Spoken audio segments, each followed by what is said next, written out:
रूस यूक्रेन में मोदी की कूटनीति, पुतिन और जेलेंस्की का अनोखा तोहफा, हिंदू गांव। दुनिया में शायद ही कोई देश ऐसा हो जहां भारतीय संस्कृति और आध्यात्मिकता के रंग न दिखते हों।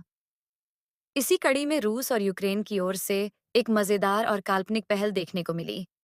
एक दिन अंतर्राष्ट्रीय समाचार एजेंसियों में खबर छपी कि रूस के राष्ट्रपति व्लादिमीर पुतिन और यूक्रेन के राष्ट्रपति वोलोडिमिर जेलेंस्की ने भारत के प्रधानमंत्री नरेंद्र मोदी को खुश करने के लिए अपने अपने देशों में हिंदू गांव की स्थापना की है। इसके पीछे उनकी रणनीति और संदेश को जानना दिलचस्प है।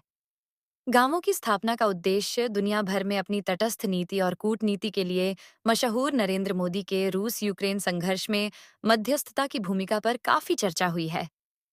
संघर्ष की इस गंभीर स्थिति के बीच दोनों देशों के नेताओं ने मोदी के प्रति अपने सम्मान और भारत के साथ अपने संबंधों को मजबूत करने के लिए इस अनोखी पहल की। पुतिन और जेलेंस्की ने सोचा कि भारतीय संस्कृति की प्राचीन धरोहरों को अपनाना और उन्हें अपने देशों में प्रस्तुत करना मोदी को प्रसन्न करेगा और भारत के साथ कूटनीतिक संबंधों को गहराई प्रदान करेगा। रूस में शांतिनगर की स्थापना रूस के साइबेरिया क्षेत्र में एक छोटा सा गांव, जिसे अब शांतिनगर के नाम से जाना जाता है, स्थापित किया गया। यहाँ पर भारतीय संस्कृति को बढ़ावा देने के लिए कई अनोखे कार्यक्रम शुरू किए गए। पुतिन ने इस गांव का उद्घाटन किया, जहां पर ध्यान, योग और आयुर्वेदिक चिकित्सा के केंद्र बनाए गए हैं। इस गांव में लोगों को संस्कृत की शिक्षा दी जाती है और रामायण तथा महाभारत के किस्से सुनाए जाते हैं।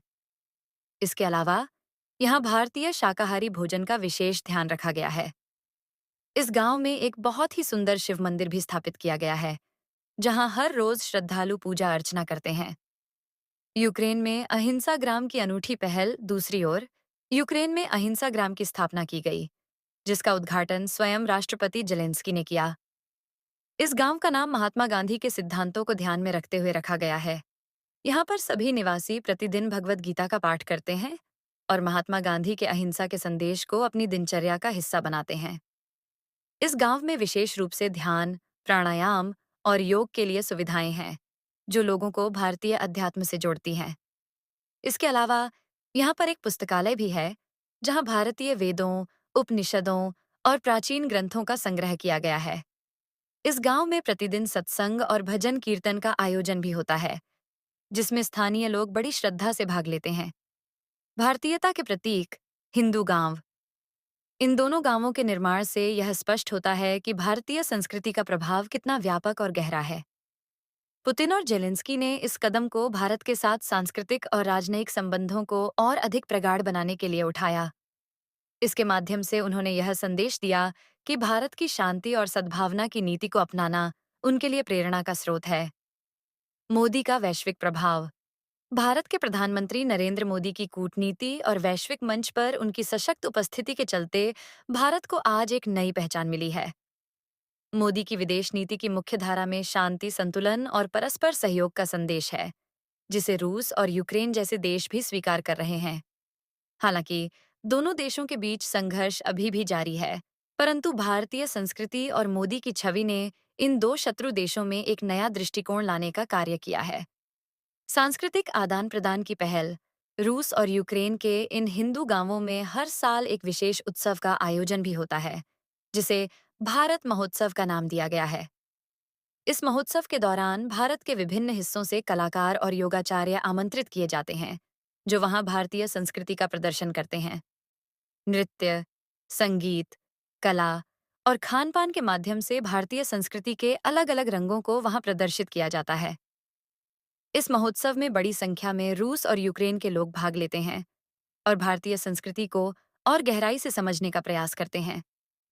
योग और ध्यान के सत्रों में स्थानीय लोगों की भीड़ उमड़ती है और वे अपने तनाव और संघर्षों से राहत पाने के लिए भारतीय प्रथाओं को अपनाते हैं। भारत में प्रतिक्रियाएं। भारत में इस खबर ने हलचल मचा दी। मीडिया ने इसे दिलचस्पी और व्यंग्य के साथ कवर किया। कई भारतीय चैनलों ने इसे मजाकिया अंदाज में पेश किया कि मोदी की कूटनीति का यह असर है कि उनके लिए अन्य देश अपने देश में हिंदू गांव तक बसा रहे हैं। सोशल मीडिया पर मीम्स और चुटकुलों का सैलाब आ गया। लोग इस खबर को एक मजेदार पहलू के रूप में देख रहे थे और यह सोचकर प्रसन्न थे कि भारतीय संस्कृति को कितना व्यापक सम्मान मिल रहा है।